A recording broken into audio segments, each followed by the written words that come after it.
The police department can stop murders before they can even be committed. They also know the names of the perpetrators and victims using an automated system. They use oracle-like humans who have gone through a psychological transformation to predict the future. The movie opens in the year of 2054. In Washington, D.C., a police department called Pre-Crime has completely eradicated homicides in the area. This can happen by allowing the police to stop murders before they can even be committed. The police obtain the data from precogs, three extraordinary humans who can see glimpses of the future in visions. When the precogs have the vision that a murder is going to be committed, an automated system generates two painted wooden balls. One contains the name of the victim and the other contains the name of the perpetrator. One morning, John, the head of pre-crime, comes to his office where his colleagues inform him about the upcoming case. It is a red ball case, which indicates a crime of passion committed spontaneously and can only be seen less than an hour before the murder is committed. The visuals obtained by the precogs are transferred to a futuristic screen where the police can analyze the visions to determine the exact date and time of the crime. John leads the case and meticulously shifts through the images on the screen. He learns that the murder will be committed by a man who will catch his wife having an affair. With careful deduction and attention to detail, John and his team successfully determine the location of the crime. Before they head there, an agent from the Department of Justice named Danny comes in to do an inquest on the pre-crime department to look for any potential errors or flaws in the system. Long story short, John and his team finally arrive at the neighborhood. However, they do not know exactly which house will be the crime scene. John decides to contact his colleagues at the office for a final analysis. After identifying the correct house, John rushes in and manages to apprehend the perpetrator just before the man stabs his wife with a pair of scissors. The rest of the team also barge in through the roof and secure their target. They eventually arrest the perpetrator for future murder and give him a halo, a device placed around his head that renders him fully incapacitated. Back at the facility, Danny notices the precogs having another vision of the same crime that John just stopped. A policeman explains that the precogs would sometimes have these echo visions after prevention of a crime. At night, John goes for a jog and finds his drug dealer, who hands him Narrowin, a fictional hard drug. John comes back to the house and reminisces about his son, Sean. It turns out that Sean was kidnapped and never found. He then plays another file, reminiscing about his wife, Laura, who has left him some time ago. John looks sad and depressed before taking the drugs to calm himself down. The next day, John comes to the office where he meets Lamar, the director of pre-crime. Lamar expresses his concern about the inquest from the Department of Justice. He orders John to keep watching on Danny as he could be a potential hurdle for their progress.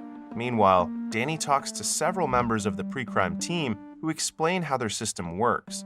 Danny argues that pre-crime does not really arrest criminals because the crimes were never committed. John suddenly comes in and says that the precogs' visions are absolute certainty and they can never be wrong. After a lengthy argument, Danny reveals that he is the representative of the country's attorney general. As a result, the entire pre-crime operation will now be under Danny's supervision. Soon, all of them go into the precogs' chamber where the three precogs, Agatha, Arthur, and Dash, lay in a shallow pond. The liquid in the pond acts as a nutrient supply and amplifies their abilities. The precogs' caretaker explains to Danny that the precogs are kept in a dreamlike state, never to awake and never to asleep because it is the best state for their abilities. When they all leave the chamber, John stays there staring at Agatha. Agatha suddenly wakes up and grabs John, asking him if he can see. John looks at the screen to her vision of a man drowning a woman. Seeing this, the precogs' caretaker rushes into the pond and helps Agatha. Confused about what Agatha meant, John heads to the guard's room to examine all the previous files. He asks the guard to show him Agatha's previous vision of drowning victims. John eventually finds an old pre-crime vision for a female victim named Anne. Curious about it, John enters the containment room where the prisoners are kept in a sleep state. With the help of the guard, John finds the perpetrator who was in Agatha's vision. The perpetrator's identity is still unknown because he swapped his eyes to trick the identity scanner. John asks the guard to show him only Agatha's vision. However, her vision is the only one that was not stored in their database. Moreover, they also discover that Anne's current location is unknown. John quickly informs Lamar of these oddities. Hearing this, Lamar changes the subject of their conversation, alluding to John's drug addiction. Lamar worries that John's drug addiction could affect his amazing work at pre-crime, but John assures him that will not happen. On the other hand, Danny somehow breaks into John's house and finds evidence of his drug abuse. He also knows what has happened to John's family. When John returns to his office, the precogs generate a new ball containing the name of the victim, Leo. This time, it is a brown ball case, which indicates a premeditated murder and can be predicted up to 4 days before it is committed. While analyzing through the images, John is shocked to see that the future perpetrator is himself. Before his colleague takes the other ball, John quickly takes it and asks his colleague to get out of the room. Distraught, John tries to review the images one more time, but still finds no error. However, the precog's caretaker also sees the images from the precog's chamber.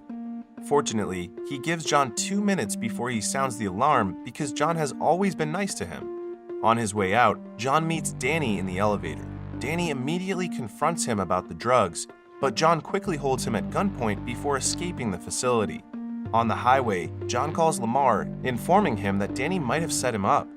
John thinks that the crime does not make sense because he never met Leo and the crime would happen in 36 hours. John's car suddenly gets overwritten by pre-crime, so he is forced to jump off to save himself. At the same time, the pre-crime team prepares to hunt John. Danny tells Lamar that he wants to take over the manhunt as he is performing investigation on pre-crime. At that time, the police identify people using the retina scanners installed in almost every door and entrance of public facilities. Because of that, the pre-crime team manages to find John in a subway. John quickly flees into an alley, but the pre-crime team easily surrounds him. Although they are using jetpacks, John attempts to escape.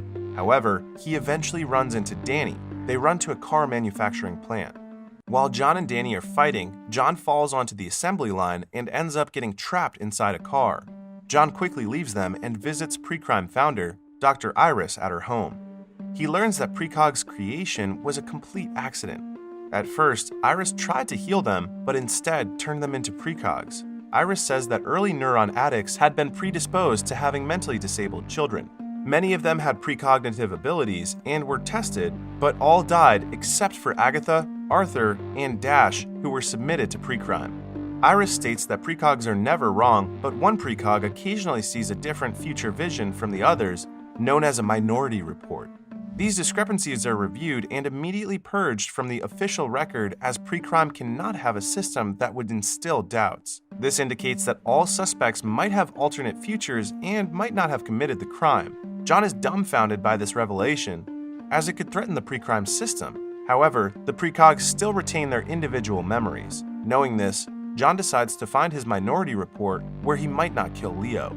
Soon, John meets an illegal surgeon and has his eyes replaced. With that, he will not be easily identified by the police. On the other side, Danny and the pre-crime team are analyzing the visions, trying to find out what John is going to do next. Danny comes up with the idea to learn more about John by visiting Laura's house. According to Laura, John started using drugs after Sean was missing to calm his anxiety. Danny suspects that John and Laura separated due to John's busy job at pre-crime. However, Laura states that she left John because she saw Sean every time she looked at John. After the surgery, John must keep his eyes covered because he needs time to recover. While he is asleep, John has a dream about Sean. John and Sean were having fun at a public pool. The two contested with each other who could hold their breath the longest underwater. When John came to the surface, Sean was gone. John tried to find Sean in the crowd, but his efforts were in vain. He wakes up screaming Sean's name and slowly makes his way towards the kitchen. In the meantime, the pre-crime team arrives and searches for John in the building. They deploy spider robots to scan the eyes of everyone in the building. John hears the announcement and tries to submerge himself in a bathtub to hide from the robots. However, the robots eventually find him and electrocute him, forcing John to open his eyes. One of the robots quickly scans his eyes. Luckily, it reads him as a different person. After further analyzing precog's visions, Danny sees a woman in the room with John and Leo when the crime is about to be committed. Meanwhile, John returns to pre-crime and makes his way to the precog's chamber. Danny finally recognizes the woman in the vision as Agatha and realizes that John will come here to get her. When Danny and the pre-crime team arrive at the precog's chamber, John manages to kidnap Agatha before escaping down the drain. The precog's caretaker describes Agatha as the most talented precogs. He also warns Danny that their system cannot work properly without Agatha. Later, John takes Agatha to a hacker who successfully retrieves Agatha's vision of Leo's murder. However, John sees the visions playing out the same way as before, ending with John shooting Leo to death. John angrily asks Agatha whether he has a minority report, but she answers no. Agatha then shows him the vision of Anne and her killer. Before Agatha can reveal the killer, the pre-crime team arrives there. Because of this situation, John and Agatha are forced to escape and make their way through a crowded mall. The two go to the hotel where John would kill Leo. They enter Leo's room, but they cannot find Leo there. John examines the room and finds numerous photos of children. He also finds a string of photographs showing Sean and Leo. At that moment, John is convinced that he has not Minority Report, so he intends to kill Leo. When Leo comes in, John immediately confronts him and attacks him brutally. At one point, John points his gun at Leo, but ends up choosing not to shoot Leo at the last second. Leo then admits to John that he was hired by someone to plant the photos. He wants John to kill him so that his family can benefit from his death.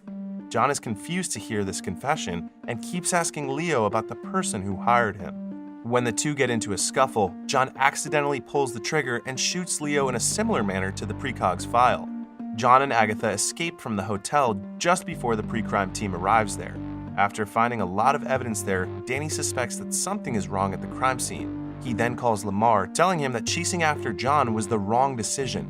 Danny shows Lamar 2 copies of Anne's murder visions, one from the containment room and the other from Agatha, which was retrieved by the hacker. He compares the 2 visions and finds a small difference between them. Danny suspects that the 2 visions are 2 separate crimes made to look similar. He thinks that the first one was thwarted by pre-crime, but the second one succeeded shortly after. For this to happen, the mastermind would have to hire someone else to kill Anne. Once pre-crime arrests the suspect, the mastermind could then come in, dressed in the same way, and commit the exact same crime. The precogs might detect it, but the technicians would probably misidentify it as an echo vision. After hearing all his explanation, Lamar shoots Danny to death undetected because the precog system is offline. Meanwhile, John and Agatha arrive at Laura's house to hide. Unbeknownst to them, Laura informs Lamar that John has arrived at her house. John and Laura are having a conversation while Agatha is roaming around the house. John finally realizes that he had been set up because he knows about Anne's murder. He then runs into Agatha, who reveals Anne is her mother. Before she can reveal Anne's killer, the pre-crime team has arrived to capture John. He is imprisoned for the alleged murder of Leo and Danny. They also take Agatha and reconnects her to the system.